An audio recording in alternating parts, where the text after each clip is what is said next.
In my column in The Australian, I am imagining what an Australia might look like with lower migration. What might a smaller Australia actually look like?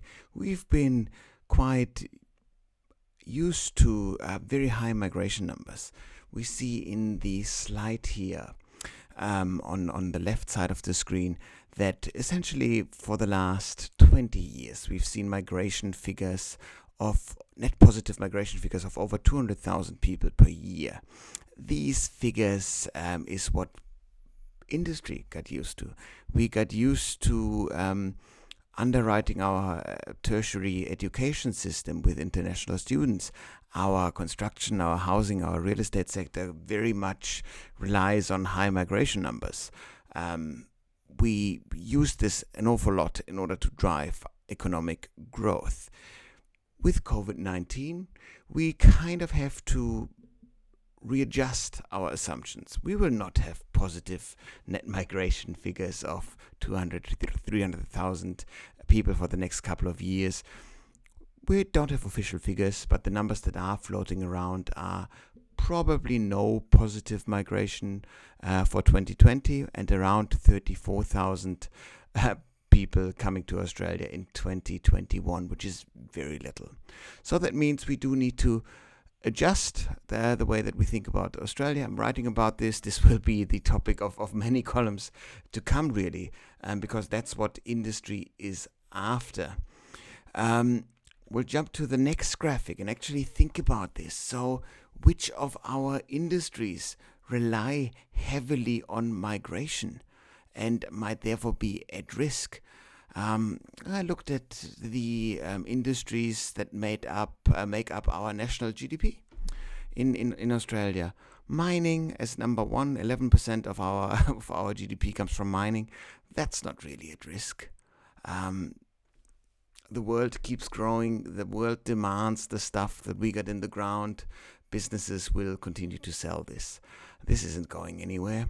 We do see sectors that will be hit massively or were already absolutely hit by COVID that will be also suffering because of lower migration. Arts and recreation, for example, the sector that took a brutal hit. But in the bigger scheme of things, that is actually the smallest sector of the economy. So you can walk through this list mentally and kind of understand how much your sector might be impacted by COVID, by a low migration Australia. Education, for example, making up 5% of our GDP, that will be hit very, very hard. I would actually predict that we see manufacturing benefit. We saw that we have supply chain sovereignty issues, supply chain safety issues in Australia, meaning we couldn't produce all the ventilators that we might need for COVID. So we will strengthen local manufacturing. We will also strengthen local agriculture. So the strengthening of those two industries makes up for about 7% of the GDP. Maybe there is the opportunity to amp this up a bit, but that's part of the spiel here. And of course, if we get used to lower population numbers in Australia, it might be useful to actually look at a country like Japan that experienced population decline for close to a decade now. Growth rates have been shrinking for the last 40 years, really, in Japan. And this is a country that still produces economic growth, Japan. But they've done a couple of things. They found a couple of workarounds, in a way, to not having to take migrants in, for example. It was used to be very common that women in Japan, once they got married, they don't actually return to the workforce.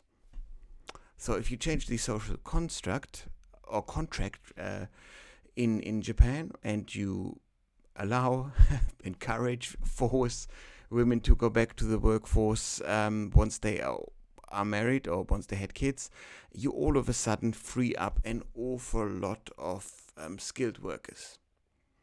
And Australia might be doing the same. key to doing this will be childcare arrangements. I would say that one of the big things that we need in a smaller Australia, in a slow growth Australia, will be free universal childcare. This is because cost of living issues that have been rising massively, but it's also in order to get people back into the workforce once we actually hit reasonably low unemployment numbers. This will be absolutely brutal. As a government, you might get away with without free childcare for the next couple of years, as long as unemployment rates are high enough. That's a rough way of saying it, but you can kind of get away with it for a while. There comes a point where free childcare might actually be absolutely crucial. If we can't import skilled labor, we also really need to completely overhaul our education system. We need to emphasize lifelong learning more. This will include probably free or heavily subsidized TAFE education and university education. We've already seen the first couple of moves into the direction that industries or fields of study that are perceived to be helpful in the marketplace are becoming cheaper than fields of study that are not perceived to be helpful. Whether this is in the idea or in the best interest of tertiary education, that is a completely different discussion. But these are a couple of the trends that I think we might have to think about when we look at the reality of at least a couple of years of slower population growth in Australia. Remember that there's still natural increase, which means more births than deaths. This will make up this will still create some sort of population growth of around 100,000 people, more or less, in Australia per year. So we still grow the actual stock of the population, which will in itself boost the engine a bit. That's it for this week's column. If you found this interesting, please like or share this video. And there's, of course, a link to the article in the Australian in the comment section as well.